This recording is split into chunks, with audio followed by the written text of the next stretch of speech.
قدرمنو دینی مدارس او علماء کرام پنن سبا دور کې دا د الله د طرف یو عظیم نعمت ته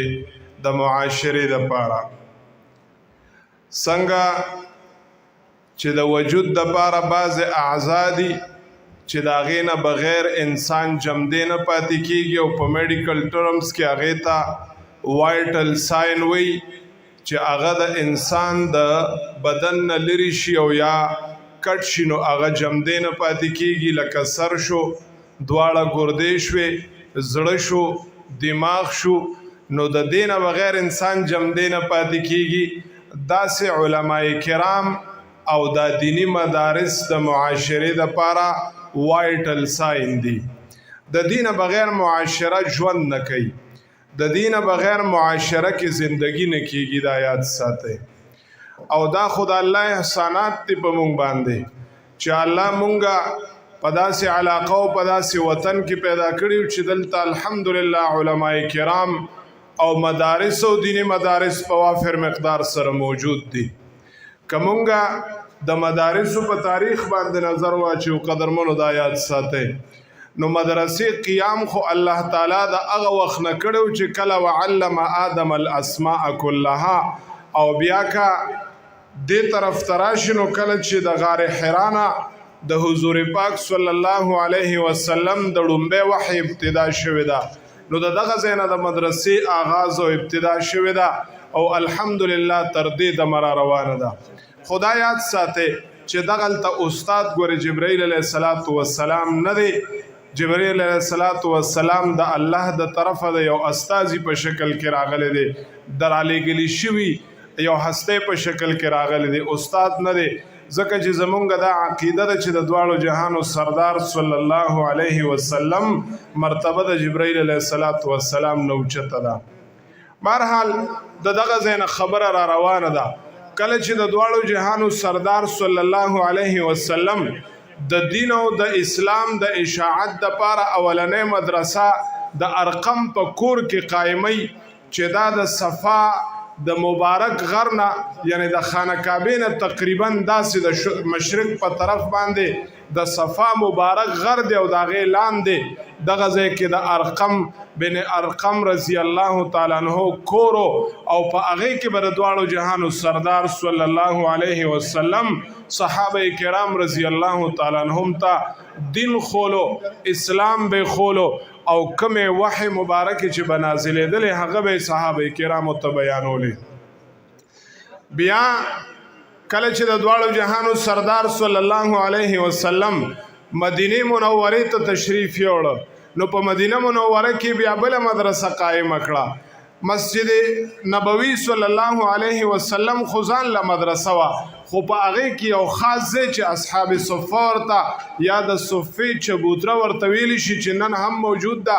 په مکه دغه کې په مسجد نبوي کې دغلته به صحابه کرام ناستو او د دواړو جهانو سردار صلی الله علیه وسلم نه به دین زده کولو دا یاد ساتي التم چې کم دی د دواړو جهانو سردار صلی الله علیه وسلم محتمم دی او شاګردان صحابه کرام رضی الله تعالی عنهم دی او بیا په مدینه طیبه کې چې د صفه مدرسه قائمیږي نو التهم د دواړو جهانو سردار صلی الله علیه وسلم محتمم دی او استاد دی او صحابه کرام رضی الله تعالی عنهم دا شاګردان دي زما طرف ته توجه کوئ د سره سره د دواړو جهانو سردار صلی الله علیه وسلم با د بیبیانو د درس هم ډیر خیال ساتو یو ځل د دواړو جهانو سردار صلی الله علیه وسلم خپل بیبیانو زنانو ته صحابیات رضی الله تعالی عنهن ته درس کوي چون کې دلته زمونږ ډيري کشران خویان دي دا چې کم دی فارغ شوی دي مفتیان صاحبان شوی دي نو دغه په حواله خبره زکه کومه چې د دواړو جهانو سردار صلی الله علیه وسلم با بیبیانو ته درس کولو یو ورځ درس کوي د دواړو جهانو سردار صلی الله علیه وسلم ازيري واغسته د بیبیانو د صحابیاتو رضی الله تعالی عنهن نوري صحابیان او صحابیات چې کوم دي هغه حاضر دي خو د دواړو جهانو سردار چې کوم لور مبارکه ده هغه نشته، هغه حاضره نه ده. په سبا بیا زیري واغستلی شوه، هغه نشته. بله ورځ بیا نبی علیه الصلاة والسلام تپوس وکړو، وی حضرت فاطمه الزهرا د دواړو جهانو سردار لور مبارکه هغه نشته. تپوس یې وکړو وی دا ولې نشته؟ تپوس له ورغې چا وته حضرت هغه بیماره ده، د بیماری د وجې نه راځي. تاسو یقین وکئ کله کله د صحابه کرام رضی الله تعالی عنهم د تاریخ سړی ګوري، اسلامی تاریخ ګوري، دا دین چې موږ ته څومره په سختو راغلی دی او موږ څومره په اسانه د خپل خواهشاتو تابع کړی دی، نو دا داسې نه ده پکار. په دې دین باندې زما د محبوب صلی الله علیه وسلم اینې مبارکې چې کومه دی هغه په ځمکه باندې توی شوي دي. دا احد په موقع باندې د دواړو جهانو سردار صلی الله علیه وسلم مخامخ غاخونه د اسلام او د دین او د اعلاء کلمت الله د پاره شهیدان شوی. حضرت ابو عبیده ابن جراح رضی الله تعالی عنہ د چې د حضور پاک صلی الله علیه وسلم د مخ مبارک نه کوم کړه راستل چې هغه د دې دین د خاطره د حضور پاک صلی الله علیه وسلم په مخ کې نه نوته وا، نو دا دوه مخامخ غاخونه په شهیدان شو. سیرت صحابه لیکلی دي د حضرت عبیده ابن جراح رضی الله تعالی عنہ په تاریخ کې دا دوه غاخونه د هغه په دغه کړه راستلو باندې چې هغه د دواړو جهانو سردار په مخ مبارک کې ننوته و شهیدان شو. نو دا دین موږ ته دومره په سختو راغلی دی. د حضرت فاطمه الزهرا خبره رااله، یو ورځ د دواړو جهانو سردار کور کې تشریف فرما دی. په دې کې حضرت فاطمه الزهرا رااله، ځکه کله چې حضرت خدیجه الکبرا د حضرت فاطمه الزهرا خپل مور بیبي د رضی الله تعالی عنهما دا چې وفات شو، نو د دواړو جهانو سردار حضرت فاطمه الزهرا رضی الله تعالی عنها ام المؤمنین حضرت ام سلمہ رضی الله تعالی عنها ته حواله کړه. نو دا یو ورځ کور ته رااله، وړه ده، ماشومه ده،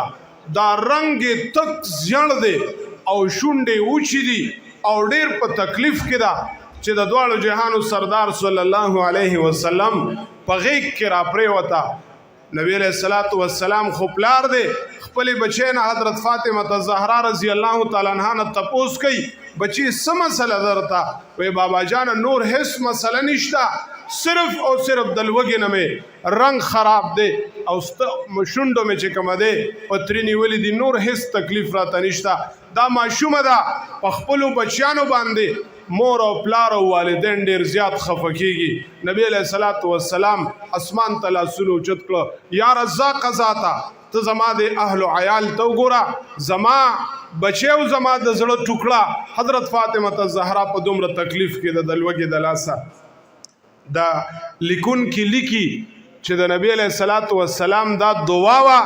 او د حضرت فاطمه الزهرا رضی الله تعالی عنها په مخ مبارک کې وینه شروع شو، زیړوالی ختم شو، شونډې مبارکې تر شوې. بیا حضرت فاطمه الزهرا رضی الله تعالی عنها فرمایي چې په ټول عمر کې په ما داسې ولږه نه ده راغلې چې زه دومره بې سوره کړم کومې چې دی ولږې بې سوره کړم. دا زما د پلار او د والد محترم د جناب محمد رسول الله صلی الله علیه وسلم دعا وا. نبی علیہ الصلوۃ والسلام لاړه حضرت فاطمه الزهرا رضی الله تعالی عنها په درس کې نشته چې نبی علیہ السلام لاړ ور یو ټکو حضرت فاطمه الزهرا غونه ک بیا وته ور ټکولو بیا غونه ک ډیر سات پس حضرت فاطمه الزهرا رضی الله تعالی عنها وروته ورکه आवाज وکړه، بابا جان راته پته چې ته په ورکه ولاړې، ته په کوڅه کې ولاړې، خو زما په وجود او په سر باندې کپړه نشته، په سر باندې چې سر په پټ کما زکه چې مونږ کړه دومره سنشتا، لہذا کتا سره خپل صادری لو مال راکه چې په ځان باندې واچو. نبی علیہ الصلوۃ والسلام خپل صادر حضرت فاطمه الزهرا ته ورک.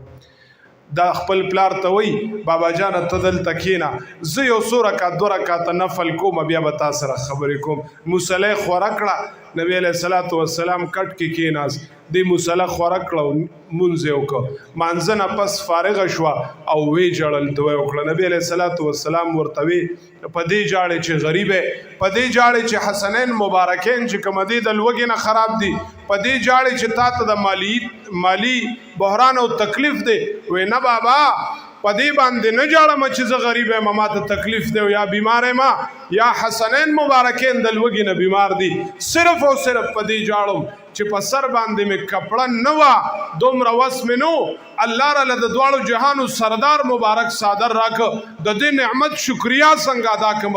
الله ته په دې باندې جاړم ویل دا جانماز اوچت که خامخا دی دغه پکاري دنیا نو د دې لاندې به درته خزانه راوځي قدرمنو نبی علیہ السلام به د دې خلکو د درس او د تدریس خیال ساته دا یاد ساتئ نن چې کم علماء کرام مدارس چلی دا زما د محبوب صلی الله علیه وسلم نه ما ته په میراث کې پاتې شوی هغه مصلی او هغه کورسید او هغه ګدی ده چې الحمدلله موږ په دې باندې فخر کوو او انشاءالله کمی پوری چې علماء موجودی کمی پوری چې دا مذهبي خلق په دې دنیا کې موجودی کمی پوری چې دا مذهبي خلق په دې ایریا کې موجودی انشاءالله و انشاءالله امدا شان به د دین او د اسلام دا مجالس لگی الله دیو کی چې مونږه د دې علماء کرامو ملاتړ جوړ شو د نبی علیہ الصلوۃ والسلام دغه حدیث مبارک د مفهوم مصداق جوړ شو چې عالم شه یا متعلم شه یا د دې خدمتگار شه الله دې موږ د علماء خدمتگار کی قدرمنو الله دې حضرت گیلانی صاحب ته او د دې ټول عمله وراکینو ته الله جزای خیر نصیب کړي چې دومره لوی ادارې دلته روانه کړې ده د دین او د اسلام او د احادیث مبارکو خدمت پکې کېږي هذا واخر دعوانا الحمد لله رب العالمین